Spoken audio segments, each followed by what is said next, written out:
Bueno, buenas tardes a todos, chicos. Espero que estén muy bien. ¿Sí me escuchan bien? Sí, profe, hola, ¿cómo está? Hola, buenas tardes. Buenas tardes. Todavía. Entonces vamos a dar clase, inicio la clase de hoy, perdón. Hoy vamos a empezar con, por lo menos, a ver la teoría de lo que son las pruebas de integración. La parte práctica la vamos a dejar para la próxima semana para que no nos quede cortada. Pero por lo menos la parte teórica sí vamos a avanzar en verla un poco. Y luego de eso, entonces vamos a realizar el laboratorio número 1, que sería de pruebas unitarias. Entonces voy a compartir la pantalla.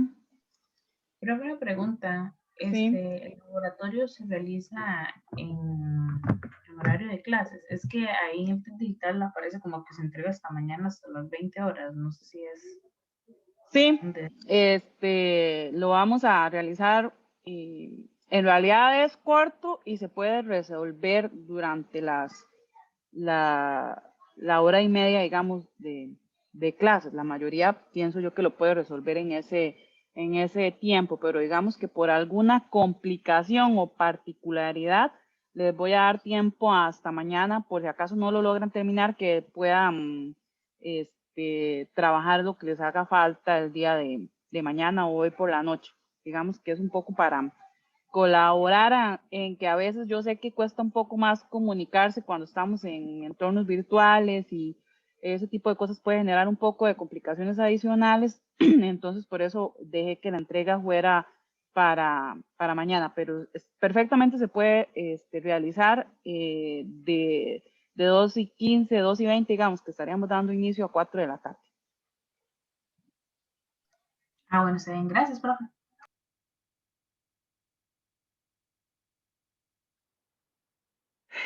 Ok, entonces como les comentaba, el tema que vamos a ver es el de pruebas de integración. Como en todas las clases, este es un diagrama que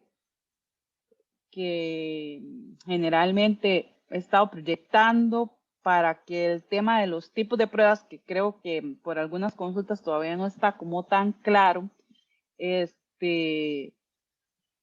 lo estemos repasando. Recuerden que vimos en el curso que habían tipos y niveles de pruebas y luego hay formas en las que yo ejecuto esas pruebas o esos niveles de pruebas. La forma en que yo ejecuto una prueba puede ser manual o puede ser automática o de forma automatizada. También se menciona, las dos cosas es lo mismo, automático o automatizada. Entonces, recuerden que las pruebas yo las puedo ejecutar de forma manual o de forma automática, cualquiera de las dos cosas. En este curso sí hemos dado una orientación de que la ejecución sea de forma automática, ¿verdad? Que eso es importante. Tenemos dos tipos de pruebas. Las pruebas pueden ser estáticas o pueden ser dinámicas. En este curso también hemos dado una orientación a las pruebas dinámicas, a las que requieren de la ejecución del sistema para poder realizar la prueba. Las pruebas dinámicas pueden ser de caja blanca, en la que yo requiero acceso al código, o de caja negra, o basadas en la experiencia. Las pruebas de caja negra las puedo dividir en funcionales, que en las funcionales es donde voy a aplicar las técnicas de prueba, ya sea clases de equivalencia, valores límite, tablas de decisión, combinación por pares, diagramas de estado, cualquiera de esa técnica, lo que estoy haciendo es realizando pruebas de caja negra funcionales, porque estoy enfocadas en la funcionalidad de la aplicación, ¿verdad? En que si yo sumo 10 más 10, el resultado debería de ser 20. Estoy enfocada en la funcionalidad de la aplicación. Y luego están las pruebas no funcionales. Las pruebas no funcionales, estamos hablando de pruebas que están enfocadas en aspectos paralelos a la aplicación. Me interesa evaluar el rendimiento, me interesa evaluar la seguridad, la estabilidad, la carga de datos. estoy enfocada en procesos que no son funciones de la aplicación. Entonces, esos son los que son no funcionales. Y para ninguna de estas pruebas, en las de caja negra, yo necesito tener acceso al código, ¿verdad? Entonces, esos son particularidades importantes de los tipos de pruebas. En las pruebas de caja blanca, recuerden que vimos diferentes tipos de técnicas para poder efectuar las pruebas de caja blanca y nos enfocamos en las pruebas de camino, que también eso es importante. Y que teníamos 5 niveles de pruebas. Están el nivel de pruebas unitarias, que ese fue el que vimos 2 semanas, ¿verdad? 2 semanas, en la semana 8 y 9, vimos el tema de las pruebas unitarias y cómo las podíamos automatizar. Las pruebas unitarias, si el nivel de pruebas unitarias, si las queremos clasificar como un tipo, serían pruebas de caja blanca, porque yo necesito conocer el código para poder definir las pruebas unitarias. Entonces, para que hagamos una relación entre los tipos y los niveles. El siguiente nivel sería el de pruebas de integración. El nivel de pruebas de integración también digamos que tienen un poco de caja blanca, porque igual yo necesito tener acceso al código para poder definir las pruebas de integración, porque me interesa, recuerden, revisar la comunicación entre las unidades. Eso es lo que voy a revisar en las pruebas de integración. Luego están las pruebas de sistema. Las pruebas de sistema las podemos clasificar como pruebas de caja negra. Y están luego las pruebas de aceptación, que también son pruebas de caja negra. La diferencia entre las pruebas de sistema y las pruebas de aceptación es que las pruebas de sistema las ejecutan los desarrolladores y las pruebas de aceptación las ejecuta el cliente con el objetivo de validar si lo que está recibiendo era lo que él pidió. Y luego están las pruebas de mantenimiento, que las pruebas de mantenimiento, dependiendo de la prueba que ejecutemos, puede ser de caja blanca o puede ser de caja negra, porque aquí recuerden que estamos enfocados en que si hice un cambio, que ese cambio no se introdujeran nuevos defectos. Entonces, puede ser que una prueba de mantenimiento sea una prueba de caja blanca o puede ser que sea una prueba de caja negra, ¿verdad? Entonces, es un poco una combinación de ambas. Entonces, esos son los 5 niveles de pruebas. Hoy nos vamos a enfocar entonces en las pruebas de integración.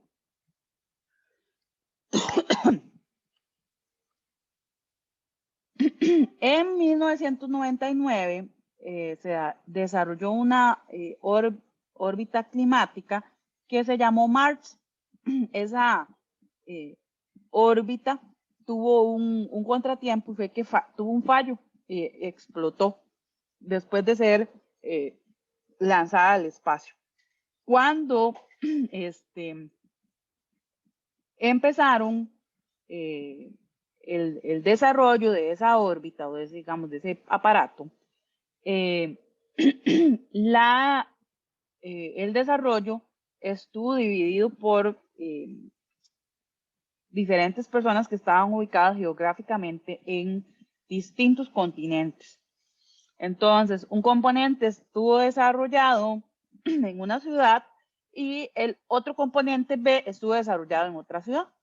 Resulta que el componente A fue desarrollado utilizando la unidad de medida kilómetros y el componente B fue desarrollado, esto obviamente se dieron cuenta después de que empezaron a hacer estudios de por qué había explotado la órbita, fue desarrollado en millas.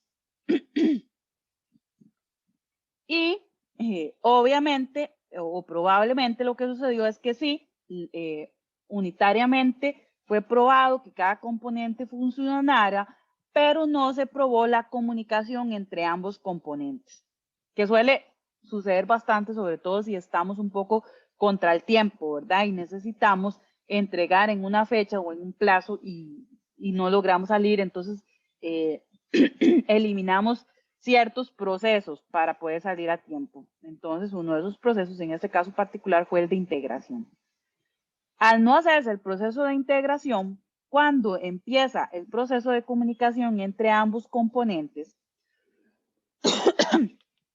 Entonces, obviamente, 1 kilómetro no es lo mismo que una milla o viceversa, una milla no es lo mismo que 1 kilómetro. Entonces, hay un conflicto, ¿verdad? Y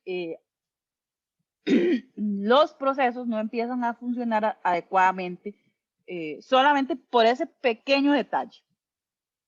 Y resulta que entonces la órbita fue lanzada al espacio y explotó por ese sencillo problema. El costo de desarrollar esa o las pérdidas por ese pequeño efecto a nivel de integración fue de 125 millones de dólares. Eso fue lo que se perdió. Y hubiera sido muy fácil ejecutar unas pruebas si nos hubiéramos dado cuenta que un componente estaba programado con una unidad de medida y el otro con otra unidad de medida.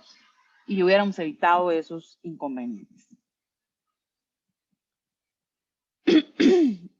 Pero entonces, ¿dónde estaba el problema? ¿En cuál de los procesos? ¿Estaba en el componente A?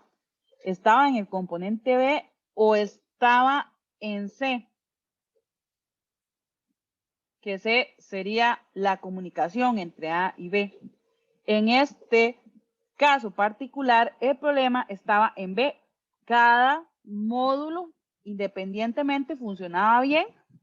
El problema era cuando estos dos módulos se comunicaban entre sí. Recuerden que algo importante de las pruebas de integración es que nosotros asumimos que los subsistemas han sido probados previamente y que funcionan correctamente, ¿verdad? Eso es algo importante. Yo asumo que ya se realizaron las pruebas unitarias para el proceso de pruebas de integración. Las pruebas de integración tienen dos objetivos principales. El primero de ellos es que lo que buscamos con la ejecución de este tipo de pruebas es descubrir errores que están asociados con las interfaces o con las interfaces de comunicación de los módulos.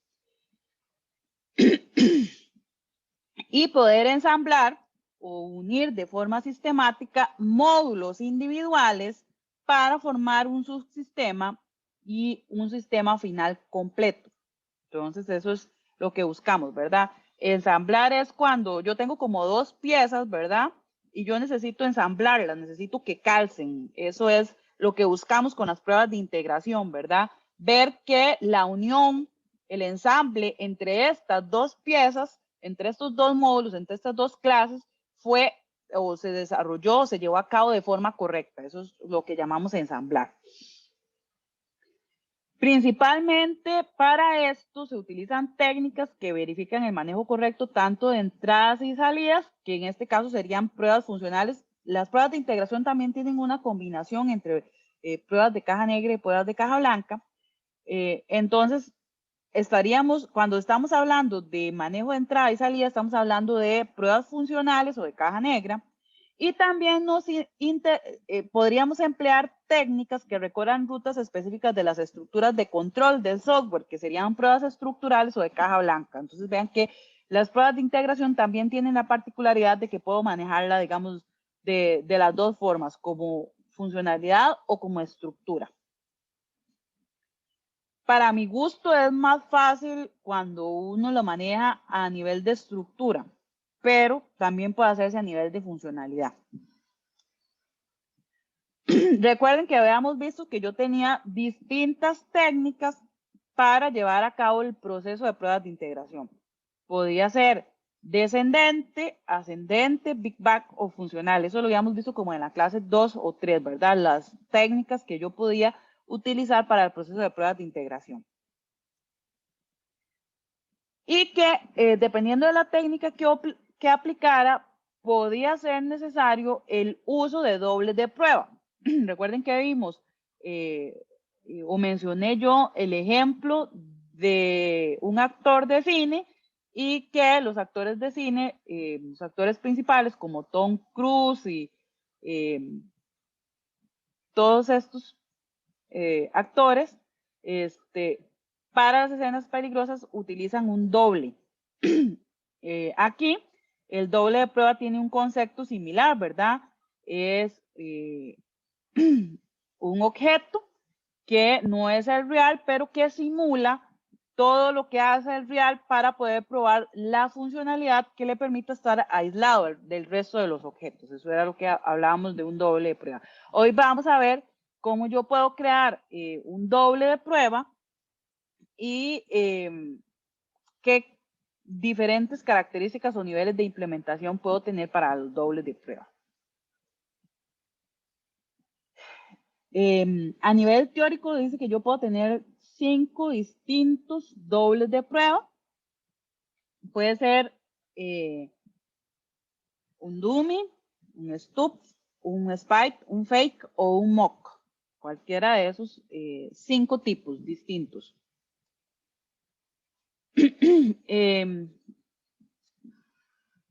Algunos de estos tipos tienen ciertas similitudes, pero a nivel teórico tienen sus diferencias, ¿verdad? Puede ser que uno sea más apropiado que otro dependiendo de la prueba que esté ejecutando o del proceso que esté desarrollando. Si vemos la raya de abajo de este diagrama, vean que del lado izquierdo de la pantalla yo tengo los dobles de prueba que requieren de menor implementación. Y conforme avanzo en esa línea hacia el lado derecho de la pantalla, tengo los dobles de prueba con mayor implementación. Entonces, de menor a mayor implementación. Los dummy son los dobles de prueba que requieren menor implementación. Vean que es casi nula la implementación que yo voy a desarrollar con un dummy. Luego están los stuffs, luego están los spike y luego están los fake. Y tenemos un caso muy particular que son los mocks. Hay lenguajes de programación que tienen ya framework o librerías para la implementación de los mocks. Entonces son bastante sencillos de utilizar. Porque ya ellos tienen una implementación y yo simplemente lo que hago es hacer uso de esas librerías. Los mock tienen la particularidad de que yo los puedo utilizar desde una implementación nula hasta una implementación, digamos, completa del proceso del doble de prueba. Entonces, en este curso nosotros vamos a ver cómo se desarrollan los diferentes dobles de prueba para que ustedes se hagan una idea de cómo funcionan y por qué hay lenguajes de programación obviamente que no tienen este tipo de librerías. Entonces, pues, si no se tienen esas librerías, hay que proceder a implementarlos de forma manual. Pero si el lenguaje de programación ya tiene una librería para eso, es más fácil utilizar los mock que ponerse a hacer implementaciones a pie de cada uno de esos dobles de prueba. ¿Qué es entonces un dummy? Dijimos que los dummies son los que tienen menor implementación, entonces yo los puedo utilizar cuando el objeto que voy a probar tiene algún colaborador que no vamos a utilizar en ese caso de prueba. Básicamente es cuando yo necesito, por ejemplo, invocar un método y ese método necesita por parámetro un objeto de ese tipo de dato que no, o de ese objeto que no está implementado. Entonces no voy a hacer uso del objeto, sino que simplemente lo necesito para pasarlo por parámetro o etcétera, ¿verdad? Entonces es cuando el objeto no va a ser invocado, simplemente lo necesito para poder crear otro objeto, para poder invocar un método, etcétera, ¿verdad? Entonces lo que hago es que puedo tener un doble de prueba que tenga una implementación casi nula.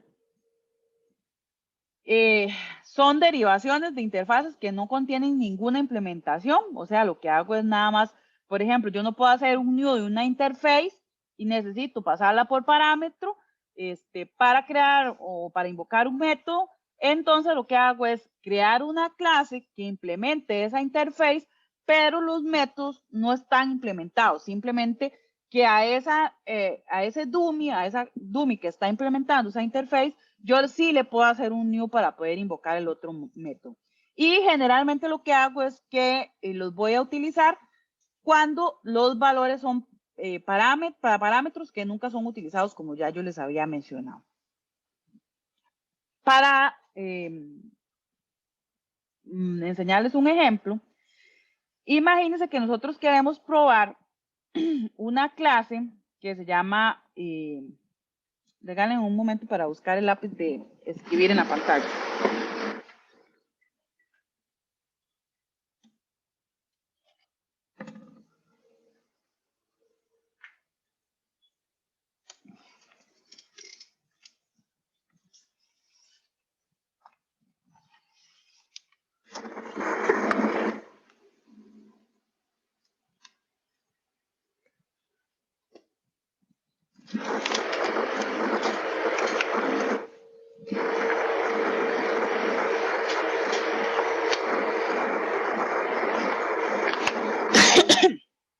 Imagínense que lo que tenemos es una factura.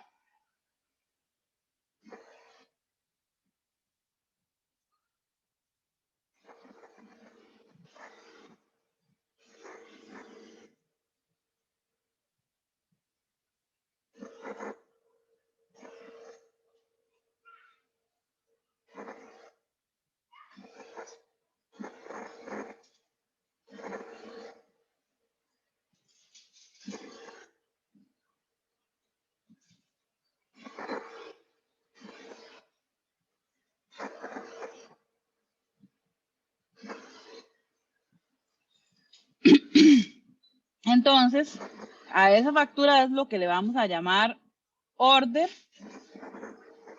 Y esa factura está compuesta por líneas.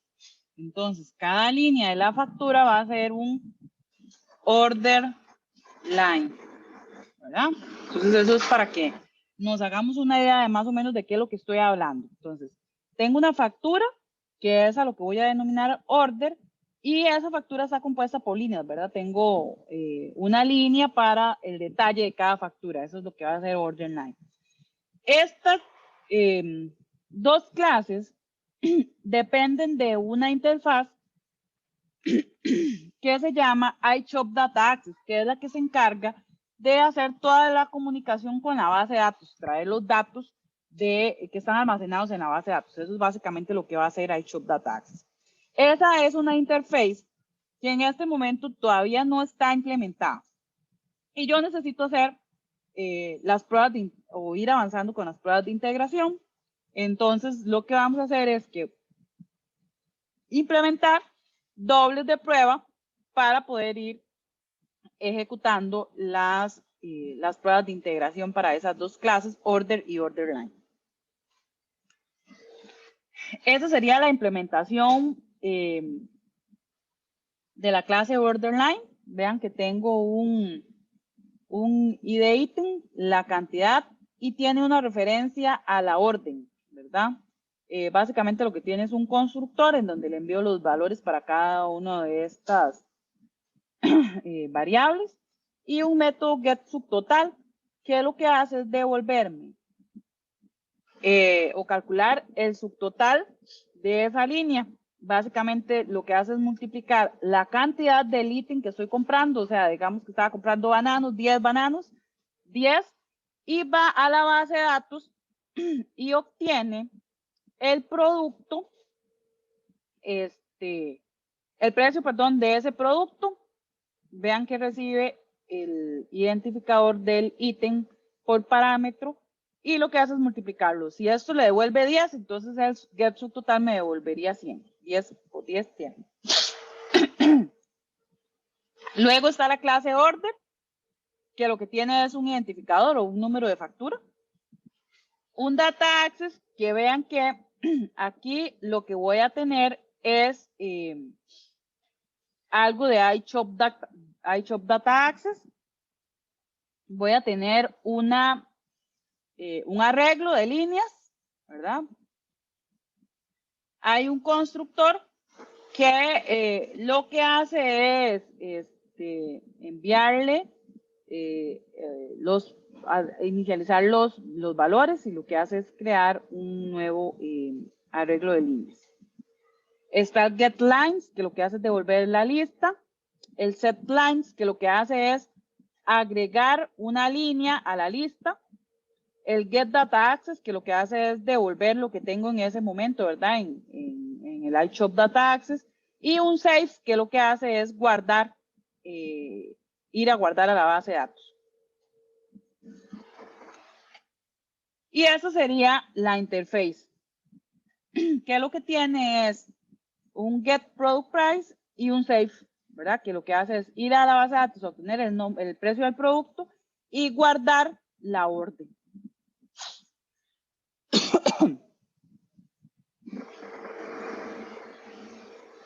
Dijimos que el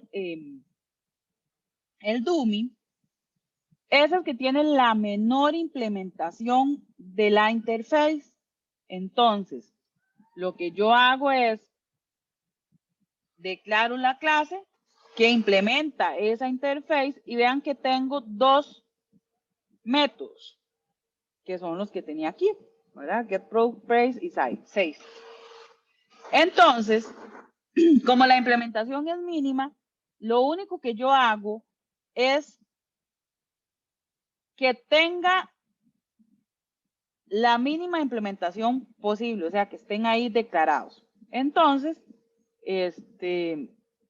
por ejemplo, en este caso, como yo necesito que ese método devuelva algo porque es una función, lo que hago es que lo creo con un throw, y entonces ahí ya no me va a dar ningún error. En el método save, como es un void, aquí no hay mayor problema, porque en el void puede quedar hasta vacío, que ya para él ya está implementado. Cuando voy a tener, digamos que algún tipo de problemas, cuando es una función que necesito que retorne algo. Pero si nosotros le ponemos un throw, nos evitamos el que tenga que retornar algo, porque ahí ya damos por implementado ese método. Entonces, ese sería un doble de prueba de tipo dummy para esa interface que se llama iChop Data Access. Y entonces, con esa doble de prueba, yo ya podría definir algunos casos de prueba. Vamos a ver un ejemplo. Yo voy a crear un caso de prueba en el que lo único que voy a hacer es crear una orden. Pero para crear una orden, si nos vamos a... Vean que el constructor de orden recibe un data access. Y además, si ese data access es nulo, genera una excepción. Entonces, yo necesito enviarle un valor que no sea nulo, o sea, que sí pueda ser un new. Entonces, aquí lo que hago es, vean que declaro una variable data access, y lo que hago es hacer un new del dummy que acabo de crear. Y entonces, cuando voy a cambiar la orden, vean que ya yo le envío por parámetro ese data access que creé. Por eso es que con la implementación que hicimos del dummy es suficiente, porque lo único que necesito es pasar por parámetro un objeto, pero el objeto nunca va a ser invocado, él no va a hacer nada, etcétera. Entonces, con ese nivel de implementación es suficiente para ejecutar ese caso de prueba. No sé si tienen una pregunta hasta este momento.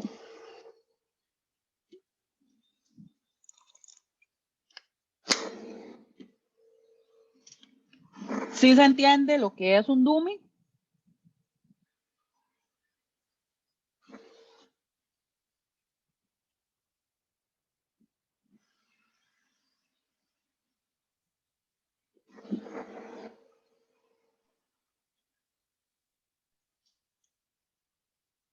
El silencio lo que dice es que no se entendió.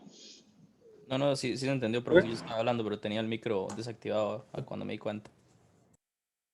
Randall, ¿ibas a decir algo? Que básicamente entonces nada más se utiliza como para completar, digamos que el método, pero no se prueba, digamos, el dummy, nada más es como literal un doble. Sí, literal es un doble. No hace nada. Simplemente lo que necesito es poder crear un objeto de, de esa clase, porque para poder invocar un método, para poder crear otro objeto, necesito que haya un objeto de ese tipo dummy. Eso sería. Ok. El siguiente tipo de doble de prueba es el stub. Este tipo de doble de prueba dice que contiene una implementación mínima que lo que hace es que normalmente devuelve un valor constante. O sea, que siempre va a devolver el mismo valor cuando invoco a ese método. ¿Por qué necesitamos este tipo de doble prueba? Bueno, porque puede ser que yo tenga un caso de prueba en el que se invoca a un método de la interface. Entonces, imagínense que yo voy a invocar el método save, ¿verdad? En setLines. Entonces, yo necesitaría que por lo menos el método no genere una sección. Entonces, lo más sencillo es que me devuelva un valor fijo. Entonces, ¿qué es lo que vamos a hacer? Vean que lo único que hice fue modificar el método getProductPrice para que retorne siempre 25. Entonces, cada vez que yo invoque a ese método, lo que va a hacer es devolver 25. Esta es una implementación para funciones, ¿verdad? No es para objetos de tipo o métodos de tipo void, ¿verdad? Sino para funciones que retornan algo. Entonces, siempre me va a retornar el mismo valor. Aquí entonces, vean que yo, por ejemplo, ya puedo invocar al método getSubTotal, que getSubTotal invocaba al método getProductPrice, ¿verdad? Entonces, siempre me va a devolver 25 ese método y estoy adquiriendo 2 unidades de ese producto. Entonces, 2 por 25, el subtotal va a ser 50. ¿Sí estamos de acuerdo? Siempre lo que hace es devolver un valor constante. Entonces, yo ya puedo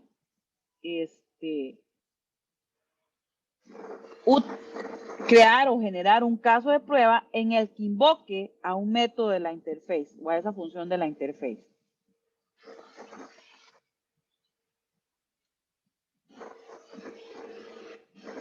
Preguntas. Profe, pero ¿se hace para que pase el caso de prueba o es según la necesidad que se tenga?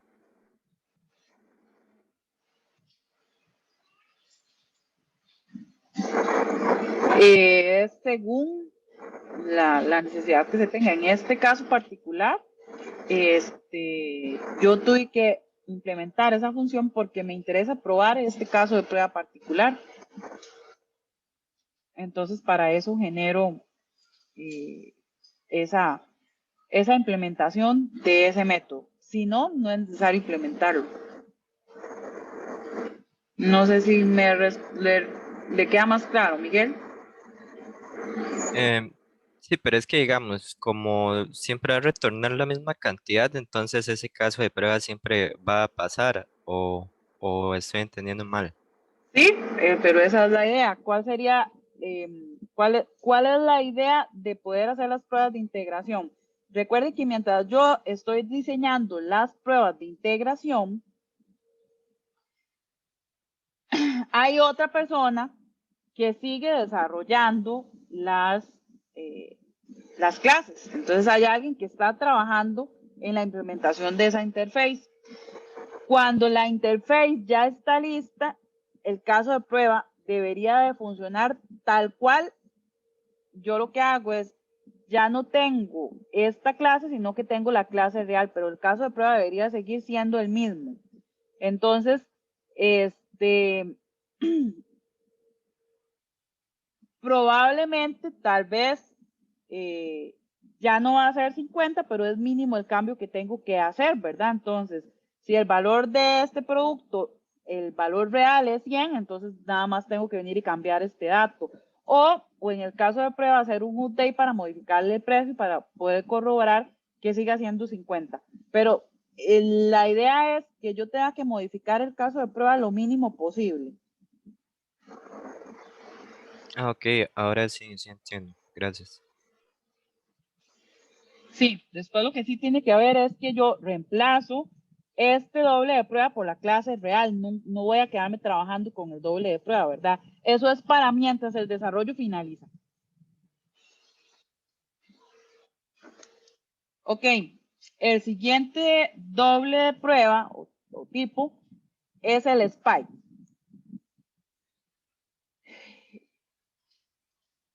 En el caso del spike es para métodos de tipo void, porque hay ocasiones en las que me interesa saber si ese método realmente fue invocado. Entonces, el spike lo que hace es almacenar información sobre esas invocaciones de los métodos para poder realizar verificaciones sobre esa información que estoy almacenando. Aquí vean que lo que me interesa saber es, aquí estoy haciendo un save, ¿verdad? Ir y guardar la orden. Entonces, lo que yo voy a hacer en el spike es que voy a declarar una variable de tipo booleana que voy a inicializar con false. Y en el método save le voy a cambiar el valor para true. Y además tengo que agregar un método que me retorne el valor de esa variable que declaramos al inicio. ¿Cuál sería la idea? Bueno, que si yo invoco al método save y luego ejecuto este método, debería devolverme true porque realmente el método fue invocado. Pero si ejecuto el método y luego invoco a este método y me retorna false, quiere decir que hubo un problema. No estoy invocando al método. Los dobles de prueba o los casos de prueba que utilizan dobles de prueba no solo verifican una salida, sino que también pueden verificar un proceso. Entonces, por ejemplo, me interesa verificar que el desarrollador está invocando al método que hace o que almacena la información en la base de datos. Entonces, esa sería una forma de poder saber si se invocó o no al método, ¿verdad? Entonces, eso es una forma de doble de prueba, ¿verdad? Saber si un proceso se está ejecutando de forma correcta o no. ¿Se entiende cómo funciona el SPY?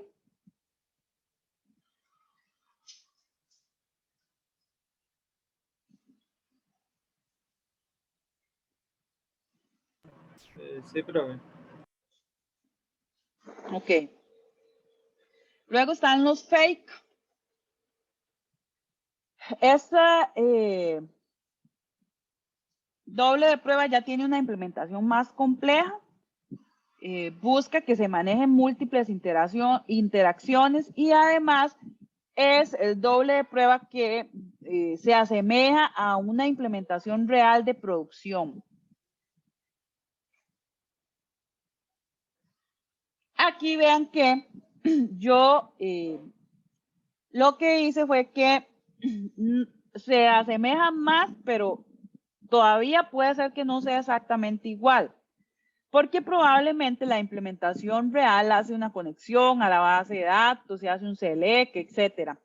Pero entonces, para el problema que teníamos antes, que el caso de prueba siempre me iba o siempre tenía que verificar con el valor de 25, que era constante, entonces aquí estoy tratando de simular un poco más lo que debería de hacerse realmente. Entonces para eso, yo lo que hice fue a crear un arreglo de ítems. Tuve que crear, de hecho, la clase de ítems que no la teníamos. El método getProductPrice lo que hace es recorrer esa lista y si el identificador del ítem que tengo en esa lista es igual al que recibo por parámetro, entonces retorno el precio unitario que tengo almacenado. Si no, entonces genero una sección. Y además tuve que agregar un método que se llama agregar ítem, que lo que hace es hacer un push a la red. Vean que esto ya trata de simular un poco más lo que pasaría realmente, ¿verdad? Porque al tener una lista de ítems, ¿verdad? Entonces puede ser que ya me va a devolver diferentes valores de precios, no simplemente 25 como hacía antes. Aquí está la clase ítem, ¿verdad? Que tiene un identificador, una descripción, una marca de un precio, el constructor y el get para cada uno de esos, de esas variables. Y aquí entonces vean que, por ejemplo, yo ya puedo agregarle ítems a este data access, ¿verdad? Entonces creo un ítem que se llama pasta dental y tiene un valor de 45 y agrego otro ítem que se llama cepillo dental y tiene un valor de 15. Aquí están los identificadores para cada uno de ellos. En la línea 1 estoy comprando 3 pastas dentales, porque vean que es el código 1, 2, 3, 4, y tienen un valor de 45. Y estoy comprando 2 cepillos dentales. Entonces, si multiplicamos 2 por 15, 30, más 3 por 45, eso debería darme 135. Entonces, vean que ya nos quitamos un poco el hecho o el miedo que tenía Miguel de que siempre me devolvía 50, sino que aquí ya, o 25 más bien, aquí ya estamos tratando de hacer un proceso más simulado de lo que debería de pasar en la realidad.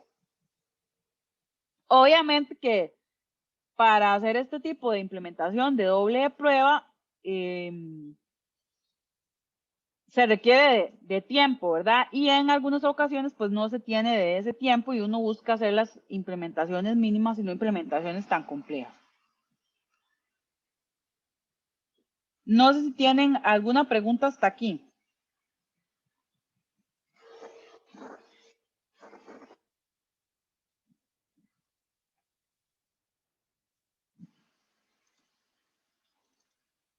Pero esa a mí no me quedó totalmente clara. No sé si me puede hacer un resumen así rápido. Bueno, la diferencia con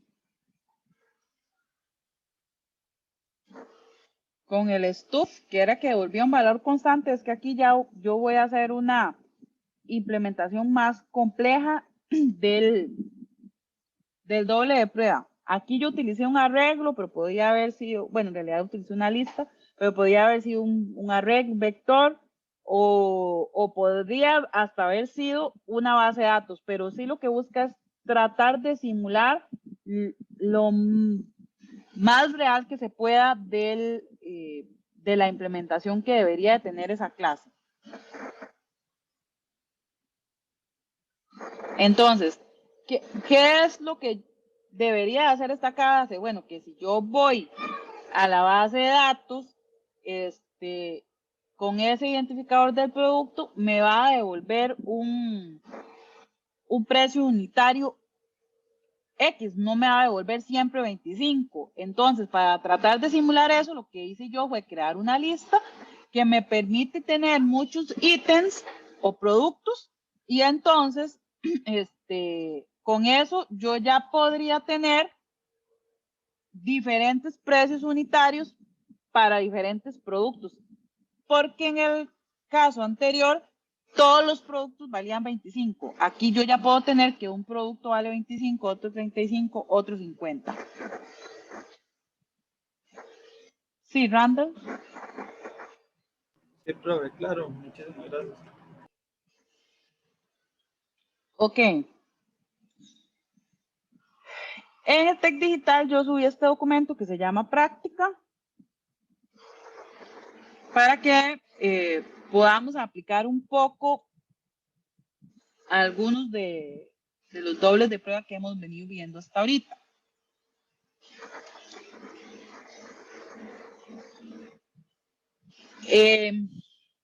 Dice que estamos desarrollando las pruebas de integración para una aplicación bancaria y todavía no se ha desarrollado la clase cuenta de forma total, por lo que se le pide que usted implemente un STUB para el método reintegro.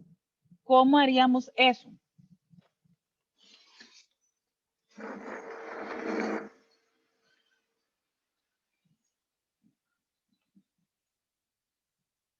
¿Quién recuerda que era un STUB? Era como una implementación para funciones que retornaban el mismo valor.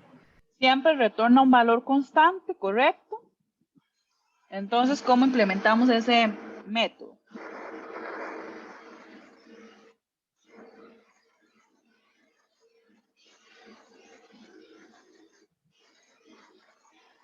Con un doble de prueba de tipo STUB.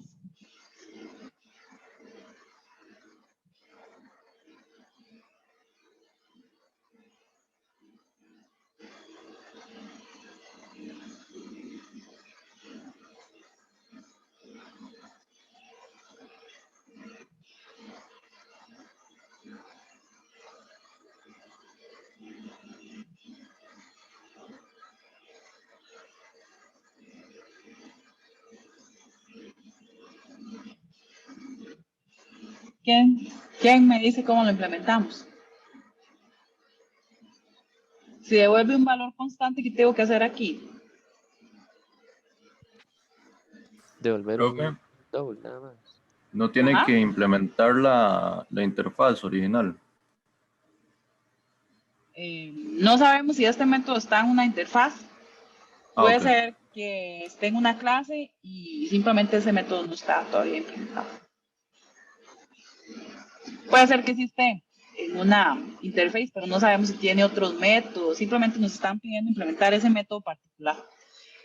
Como decía Walter, lo que tenemos que hacer es retornar un double. Aquí podemos devolver 50, por ejemplo. Y ahí ya tenemos implementado un doble de prueba de tipo STUB. ¿Estamos de Pero, acuerdo? profe, el STOM hay que aplicárselos a la clase o solamente al método. Porque yo lo que pensé era que había que ser la clase y que la clase estuviera dentro de este método. No sé si me entiende. Sí, pero es O que solamente hacerlo al método. no tenemos la estructura de la clase. ¿Cómo hacemos la estructura de la Ah, clase? ok. Y aquí está diciendo que se lo apliquemos únicamente a este método. Ah, ok, ok.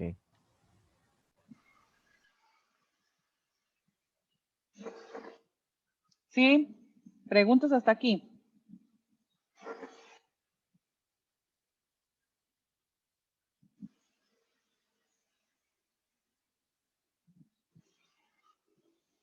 Ok. Luego dice que estamos desarrollando un SPY para realizar las pruebas de integración con la clase sucursal, por lo que se le solicita que complete la clase de la derecha con el código necesario para tal implementación.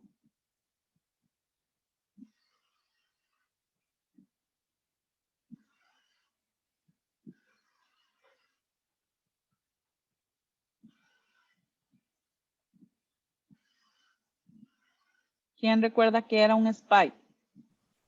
Pero el SPY es el que se utiliza con los booleanos. Creo que era el que se utilizaba con Void y que almacenaba información sobre las invocaciones de los métodos. Lo que me interesa saber es si el método setCliente fue invocado o no fue invocado, que es un void.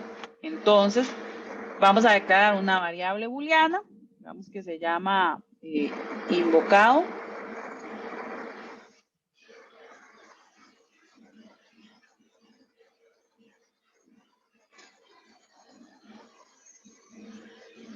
Que inicializamos en false. Y aquí, dentro del método, lo hacemos true.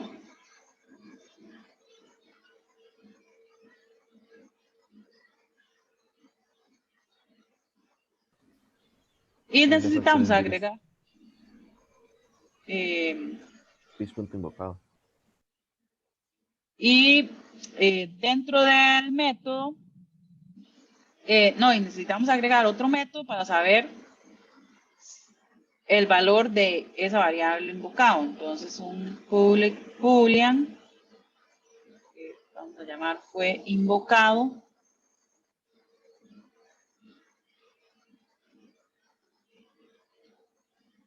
y entonces aquí lo que hace es un return de this.invocado.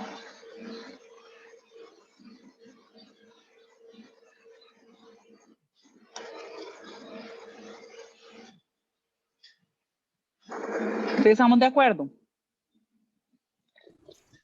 Sí. Ok, vean que en realidad es bastante sencillo, no es nada del otro mundo poder crear los dobles de prueba. Ahí viene otro ejercicio y estos ya ustedes pueden practicar. En realidad es un poco de lo mismo.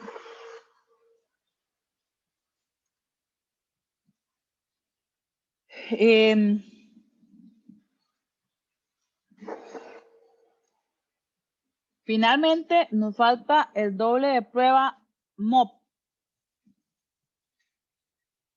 Esta es una implementación dinámica, como vimos en el dibujito, puede ir desde la mínima implementación hasta la implementación máxima, y lo que buscamos es que el mock pueda configurarse para tener un comportamiento específico.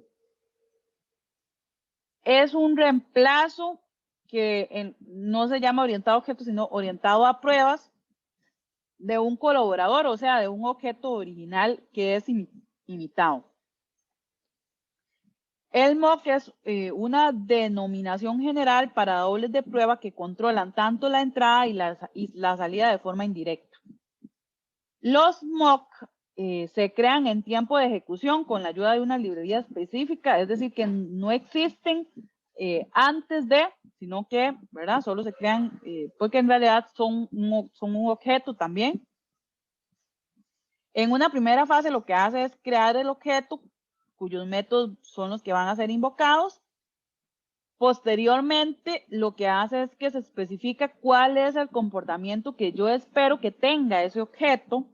Y en una tercera fase, lo que hace es verificar el comportamiento ejercitado respecto al que yo le especifiqué. Es importante que no se mezclen ninguna de esas tres fases. Y no es necesario escribir el código que implementa el mock porque vamos a hacer uso de una librería. O sea, no hay que crear un dummy como hemos estado haciendo ahora con la clase, sino que simplemente lo que hago es hacer uso de la librería y punto. Y algo muy importante que tienen los mock es que yo puedo escribir pruebas que verifiquen el comportamiento y también puedo escribir pruebas que verifiquen el resultado esperado, ¿verdad? Las dos cosas. Hay varios frameworks que me permiten la creación de mocks. Yo he utilizado la librería de Java, particularmente la que he utilizado es esta, Mockito. Es bastante flexible para poder crear casos de prueba en Java. Y en Angular también hay varias librerías, está Mochito, TS Mockito, y la que yo he utilizado, la que me parece que tiene una mejor implementación es esta librería que se llama Substitute, que es la que nosotros vamos a usar ahorita. Esa librería tiene como objetivo proporcionar una oportunidad de hacer dobles de prueba de forma fluida, específicamente para este lenguaje de programación que sería Angular.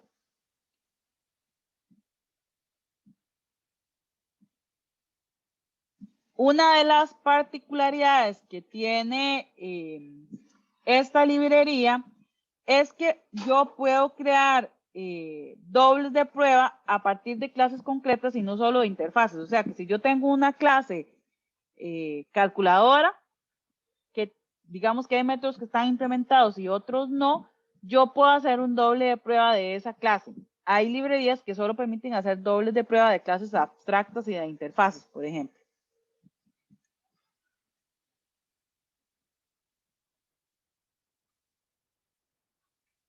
Vean que en este ejemplo, como mencioné, yo no necesito crear ninguna clase adicional, sino que simplemente voy a crear el caso de prueba y cuando voy a crear el objeto de tipo data access, lo que hago es que le digo que utilice la librería substitute y le digo cuál es la clase o la interface en este caso para la cual necesito que sustituya ese objeto, ¿verdad? Entonces no tuve que hacer ninguna implementación, sino solamente utilizar la librería. Y ella ya con eso me permite, ¿verdad? Hacer diferentes procesos para simular un tipo de doble de prueba u otro. Este fue el primer caso de prueba, el que hicimos con la implementación mínima, ¿verdad? Que lo único que hacía era agregarle tropes a los métodos y entonces en realidad con el data access lo único que necesitaba era, ¿verdad? Enviarlo por parámetro. Vean que aquí yo puedo, por ejemplo, verificar que el método save fue invocado, eso es el receive, con 1, 2, 3 y con O, ¿verdad? Entonces este es un método que está en la interface y yo puedo verificar si ese método fue llamado o no.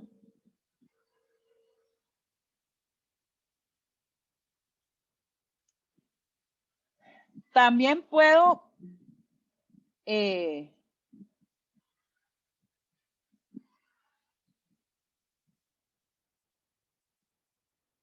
hacer un cálculo. Vean que otra vez, este es el otro caso de prueba en el que estoy ejecutando el método getSubTotal, que invoca al método getProductPrice, que está en la interface. Entonces, vean que dijimos que habían tres pasos para utilizar los mocks. Primero, declarar, ¿verdad?, el objeto de la librería, que sería este primer paso. Luego, decirle cómo quiero que se comporte, que sería esto. Aquí, vean que yo le estoy diciendo al objeto que creé, le digo data access, yo quiero que cuando el método getProductPrice sea invocado con 1, 2, 3, 4, que es el código del producto, usted retorne 45. Eso es lo que le estoy diciendo aquí. ¿Cómo quiero que se comporte cuando es invocado? Entonces, ya yo puedo decirle, bueno, la línea 0, calcule el subtotal en la línea 0, tengo 3 productos y cuando ese método sea invocado me da a devolver 45. 3 por 45, 135.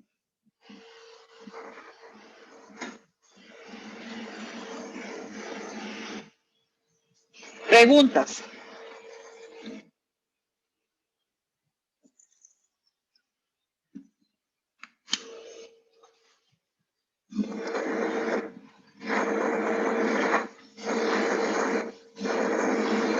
Preguntas con respecto a los mocks.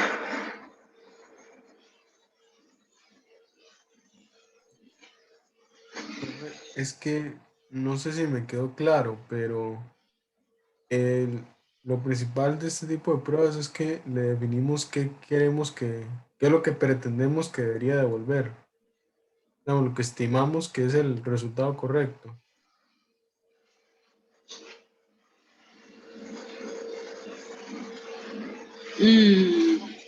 Más o menos, digamos que lo principal de este tipo de pruebas es que yo estoy poniendo en funcionalidad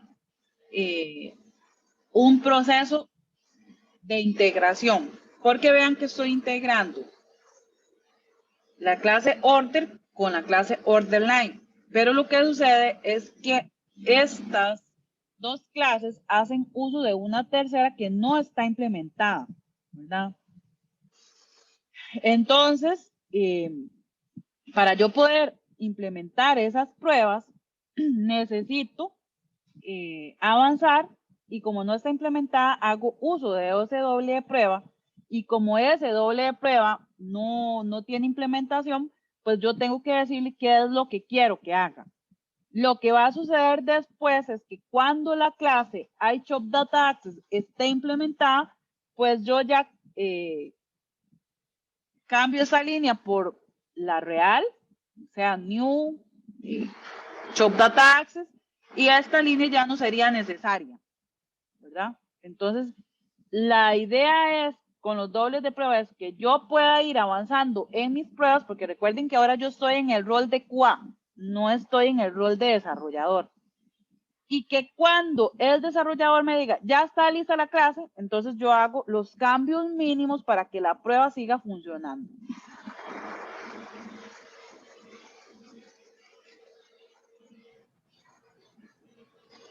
Sí, Roberto. Sí, entonces, este tipo de prueba nada más simula el comportamiento que tendría una clase que aún no se ha implementado. Recuerden que no es la prueba la que simula eso, es el doble de prueba. Si Sí. la clase ya estuviera implementada, pues yo no tendría que hacer ningún proceso de esto, simplemente la prueba funciona tal cual, ¿verdad? Y sigo probando la integración, porque estoy probando que las tres clases se integren. Perdón, Deudi. Siempre regalo esta mañana. Sí, eso lo expliqué al inicio. Ahorita lo vamos a las 2 de la tarde, lo vamos a iniciar y les voy a explicar en qué consiste. No se estresen por el laboratorio, todavía estamos en la clase. Sí, Roberto. Sí, me expliqué mejor ahora. Sí, ya entiendo. Gracias. El objetivo de la prueba de integración es verificar, recuerden, que hay un ensamble entre las unidades, correcto. Pero hay ocasiones en que para poder verificar que hay un ensamble correcto, que hay unidades, por ejemplo, hay uno de estos ganchitos que yo voy a ensamblar que todavía no está desarrollado, entonces no lo puedo ensamblar, ¿verdad? Porque me falta todavía uno. Entonces lo que hago es utilizar un doble de prueba, ¿verdad? Que podría ser cualquiera de los tipos que estamos viendo aquí. El objetivo del doble de prueba es simular esta pieza que me está haciendo falta para poder hacer el enganche total. Entonces, aquí estamos viendo dos conceptos. Un concepto es el de prueba de integración, que es el de verificar el ensamble, y estamos viendo el de doble de prueba, ¿verdad? Que es simular un objeto que me hace falta para poder lograr ese ensamble, ¿verdad? Son dos conceptos los que estamos viendo ahorita. ¿Preguntas?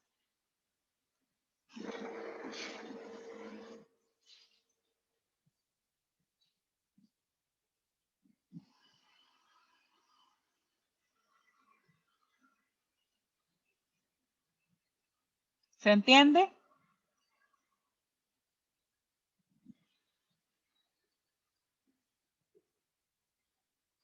Sí, profe. Por mí está claro.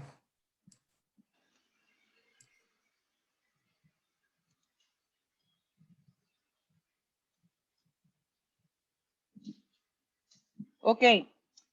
Entonces, la próxima semana vamos a hacer un ejercicio práctico. En realidad vamos a replicar este que está en la presentación. Lo vamos a crear desde cero para que ustedes lo puedan ver funcionando y logren interiorizarlo mejor. Y vamos a hacer otro ejercicio, digamos que un poquito más avanzado de lo que serían las pruebas de integración.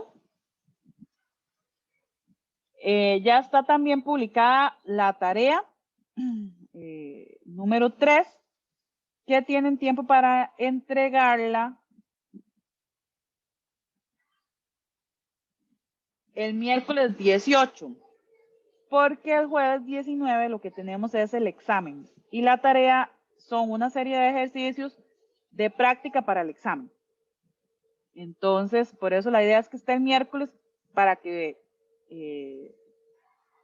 estudien para el examen, porque si la pongo para el jueves es capaz que no estudian y después la tarea entonces no cumple como su objetivo, funcionalidad.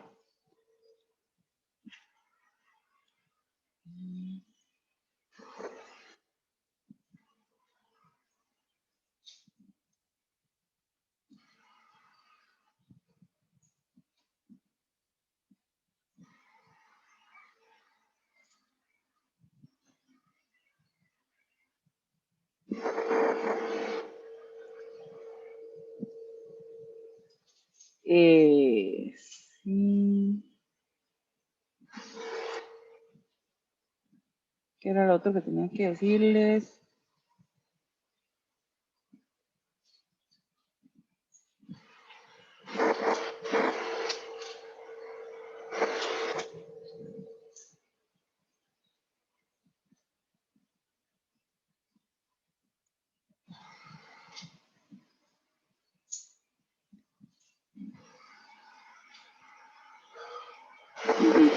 No, lo que quería verificar eran las fechas. Entonces,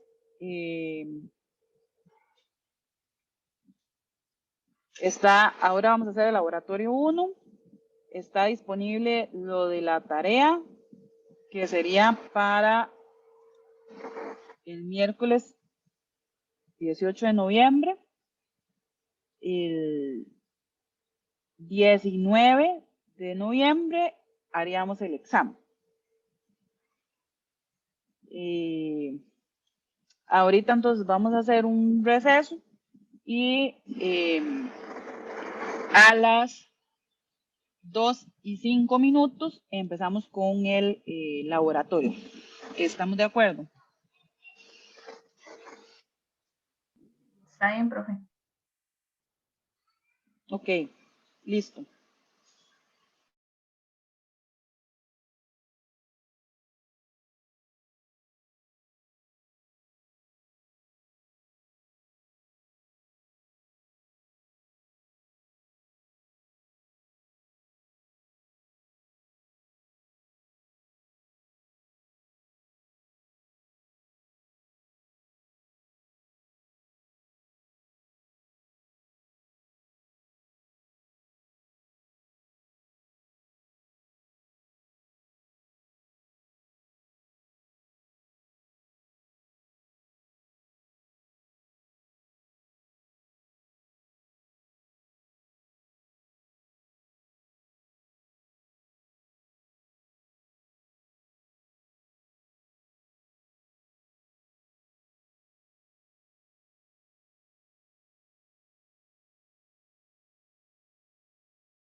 Ok, listo. Vamos a empezar con el laboratorio. Voy a ir diciendo las parejas. De igual forma, el documento o el archivo con las parejas está en el archivo comprimido que subí de laboratorio. Entonces ahí lo pueden encontrar. Dice que el grupo número 1 es Jason Barrantes y José Rodolfo Rojas. Alejandro Duarte, Carlos Villalobos, el grupo número 2.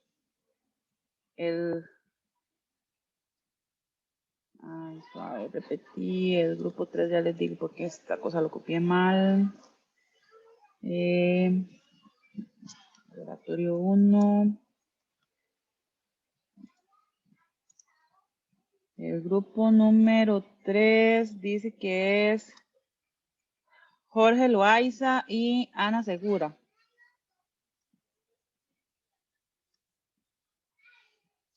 El grupo número 4, Javier Araya y Fabián Zamora. El grupo 5, Marco Granados, Yeudi Martínez.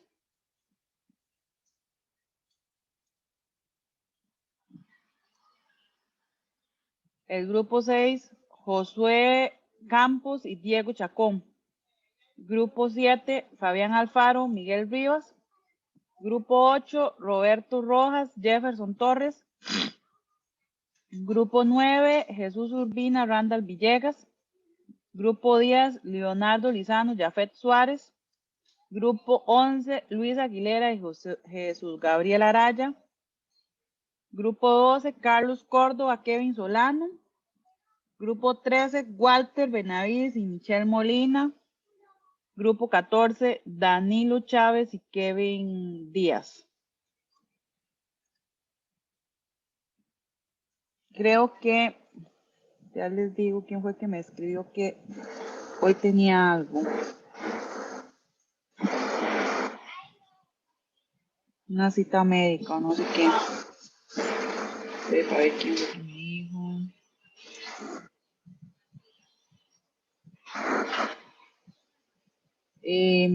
Gabriel Araya.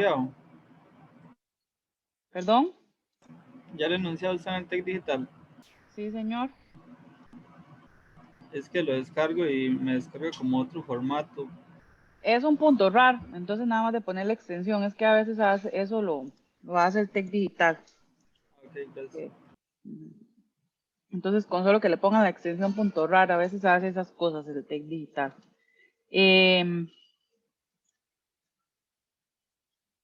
El de Luis Aguilera, yo creo que sería el que está solo, porque Gabriel Araya me escribió que tenía una cita médica hoy. Y aquí en el TEC digital hay una persona menos, supongo que es él. Entonces, a Luis, si está solo, lo único que tendríamos que hacer es, creo que lo que hay que entregar son 5 casos de prueba. Entonces, como usted está solo, entonces se entregaría únicamente 3. Para que lo tenga ahí en cuenta. El laboratorio básicamente consiste, ahí en el documento están las clases, ya creadas y definidas. Entonces, ustedes en su proyecto de Angular simplemente lo que hacen es agregar las clases y luego reemplazar el código que yo les pasé. De eso básicamente lo que tienen que hacer es seleccionar 2 métodos de las clases que yo les facilité, y esos métodos deben tener una complejidad ciclomática mayor a 1. Definir al menos 4 casos de prueba para esos métodos que seleccionaron. Es importante que los casos de prueba vengan documentados a nivel interno en el código. Y debe traer esa documentación, el nombre de la prueba, el objetivo que tiene esa prueba que están realizando, los datos de prueba para esa prueba y el resultado esperado. Esos son los datos mínimos que debe tener la documentación interna de cada caso de prueba. Seleccionar un método distinto a los que usaron anteriormente y definir un caso de prueba parametrizado, como los últimos que vimos la semana anterior. ese caso de prueba parametrizado debe tener 3 entradas y 3 salidas, o sea, verificar 3 datos de entrada. Y entonces al final deben venir 5 casos de prueba. Implementar esos casos de prueba en Karma, tal como lo hicimos la semana anterior. Y lo único que necesito que envíen son los archivos con la extensión .spec. No es necesario que envíen ninguna otra clase adicional, solo los archivos .spec que ustedes modificaron. Y no es necesario, no deben modificar el código fuente que yo les proporcioné, ¿verdad? Porque la gente de QA lo único que hace es ejecutar las pruebas. Si el código tiene algún defecto, no hay que corregirlo. Simplemente el que tiene que corregir ese código es el que lo diseñé. Yo solo lo que hago es programar los casos de prueba. Entonces no tengo que modificar el código fuente que yo les proporcioné. Y ahí viene la rúbrica de evaluación. Yo voy a seguir aquí conectada. Por si acaso alguno tiene alguna duda o alguna pregunta, o también puede ser por WhatsApp. Y me desconectaría a las 4 de la tarde y ya saben que pueden entregarlo hasta el día de mañana antes de las 8 de la noche. El que quiera hacerlo, si lo terminó en 1 hora, enviarlo en 1 hora, está en total libertad. No sé si por el momento, ajá. No, era para preguntarle si no podía hacer tal vez grupos con los, como estamos, digamos, como para trabajar. Es que en mi caso yo no sé, digamos, quién, no tengo el nombre del compañero ni nada. Pero se pueden comunicar aquí por el chat de aquí. Los grupos son aleatorios, digamos, no hay posibilidad de, ya les di la posibilidad de trabajar de forma, con las personas que ustedes quisieran en el proyecto, y los laboratorios sí está estipulado en el programa del curso que son aleatorios. Profe, Sí. una preguntita, es que bueno, en el RAR que usted envió hay un archivo que se llama como parejas.dot. No sé si es nada más como para nosotros ubicarnos o algo así, es que yo no salgo ahí, ni mi compañero, entonces. Sí, fue que un grupo lo dupliqué. Ah, ok. El grupo número 3, lo puse 2 veces, el grupo 2. Jorge y Stephanie son el grupo 3, pero ahí ese archivillo me quedó mal. Profe, entonces, bueno, podemos retirarnos ya de la sesión. El que quiera retirarse de, puede hacerlo. Yo me voy a quedar aquí conectada porque es más fácil, por si acaso tienen alguna duda, para hacerlo de forma hablada, pero también puede ser por un mensaje de WhatsApp. Si no quieren estar aquí, no hay problema, para que puedan conectarse también por otro medio o por el mismo medio con otra persona.